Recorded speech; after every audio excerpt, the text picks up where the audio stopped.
Good afternoon.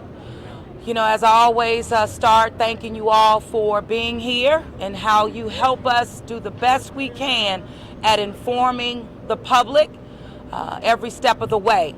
As we've been stating from the very beginning, this has been a fluid operation for now 7 days. I'm going to turn it over to our lead, Fire Chief Tim McConnell. Chief? Thank you, Madam Mayor. After consulting with the experts who are working on this, the explosive experts, we have a shift in our timeline. Now, the soonest this will occur is about noon tomorrow. They're working to get it done. We've told you that this is a very dangerous building.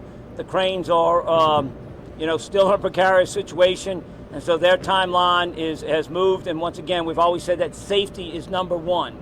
So that's where we are, and we wanted to make sure that we got that to y'all as quick as possible. We literally just found that out within the hour. So we will be giving you an adjusted evacuation zone based on that, and we're still working on all that planning, and we're going to get the information to the public as quickly as possible.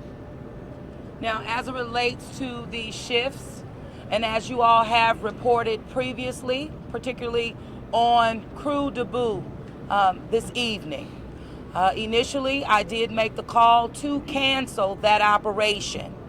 Given the latest briefing and updates from the engineers on this job, I have now just recently made an additional call for crew debut to roll this evening at 6:30 p.m. This will not change, so it is official.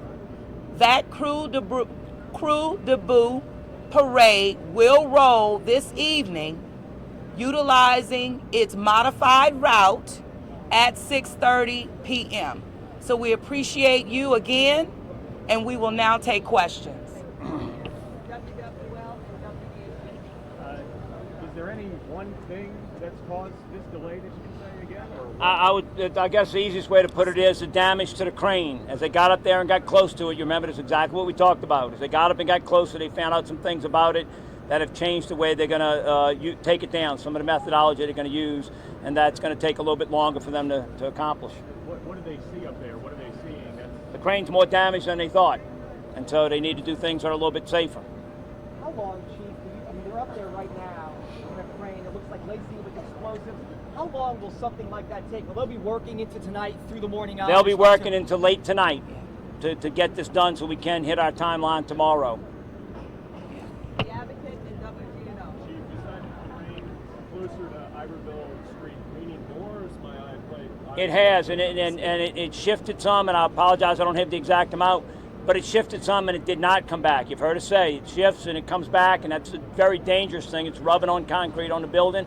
It shifted and didn't come back, which tells them it's weakening. And so some of the adjustments they wanted to make were not weakening it anymore. We talked about earlier in the week about how they would go about doing this, and they've decided not to do that. So they've adjusted their plan, and we believe they're the best experts.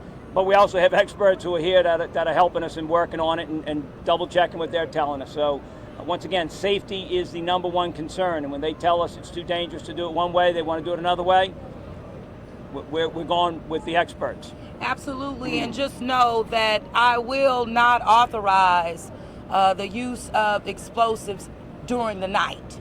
So factoring that in as well, based on where we are, in the city of New Orleans. Not just, of course, those residential areas, but also the commercial as it relates to people occupying hotels. So this will not happen at night, and we're wanting to ensure that it is during daylight hours. Two things, folks. You've got people who live in the area who have been told to evacuate to 8 o'clock tonight or even later. Are you reaching out to those people now to tell them they can come back home for the night? Secondly, is this the crowd you were expecting to see along the perimeter? Is this more people than what you thought? Or do you have any concerns for crowd control moving forward from here? Well, as it relates to our residents, we will remain in contact with them as we have throughout the past 7 days. That will not change. So being able to communicate with them and being as upfront and honest about the existing conditions, we will continue to have those levels of discussions, as well as with our commercial establishments in the area as well. So ready.nola.gov is where people should be getting their information for determining when they evacuate, and we've been very clear about that, and so we'd expect people to follow that. And as far as the crowd, obviously you've heard our message. We prefer people not be out here when this thing happens and be safe, right? You should not be out here when this takes place. We've told people time and again, we're asking that y'all help us get the message out, watch it on TV. Right, and this is a dangerous operation. That's right, and we will continue to work with all of our media outlets. You know that you have had a designated area that we're communicating with you about you being able to capture.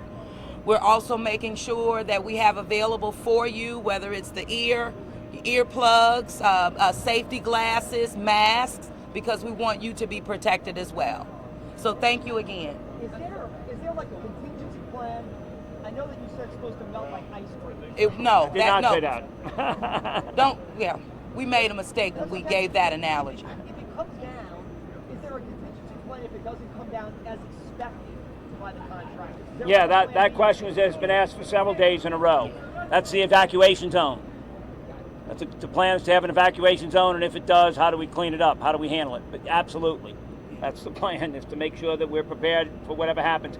It is a damaged crane. You're not bringing down something that's new construction. This thing is being brought down because it is highly damaged. It is a situation that will adjust, and that's why it's dangerous to do what they're doing, and it'll be dangerous when it happens. That's our goal, but it might not happen that way. Associated Press and Las Vegas. This morning we saw what looked like a fire.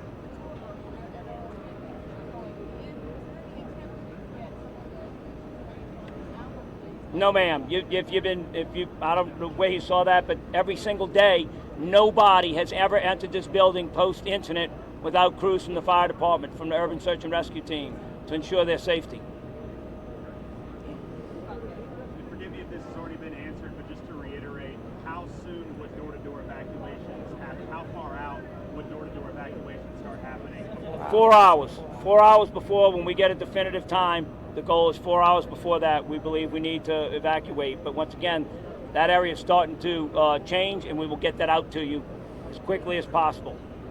Last question, WWL. Had some of the Canal Street hotels started to evacuate at this point? I'm not aware of that. No. Question was, have any hotels in the area they didn't do it that on were orders, going to have to evacuate, have they evacuated? If they had, and we're getting that word out now. We literally just got this, right? We briefed with engineers early this morning like we do every morning. We circled back for another brief at noon and got this news and came to y'all. Yeah. So thank you all again so much. All right, everybody. That is the news from the CBD just outside the French Quarter this afternoon, that in fact the expected demolition